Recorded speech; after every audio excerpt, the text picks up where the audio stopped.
As a কাপল এটা ছিল আমাদের লাস্ট ডেট। হ্যাঁ, কারণ এরপরে আমরা 2 থেকে 3 হয়ে যাব। এরপরে তো যেখানেই যাব 3 জন একসাথে, আর দুজনের কোনো দিন হয়তো সময়ই হবে না একসাথে বেরোনোর। তৃতীয় জন যে আমাদের মধ্যে আসছে তার জন্য কিন্তু আমরা ভীষণই খুশি, ভীষণই এক্সাইটেড, কিন্তু কোথাও গিয়ে এই দুজনের একসাথে থাকাটাকে ভীষণভাবে মিস করতে চলেছি।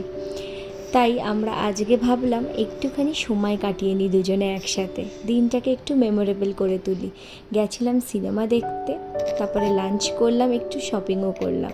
দিনটা খুবই ভালো ছিল, কখনো বৃষ্টি হচ্ছিল, কখনো মেঘ হচ্ছিল, আবার কখনো খুব ঝলমলে রোদ। আর আমি না এই প্রথম বেবিদের সেকশনে ঢুকে শপিং করলাম।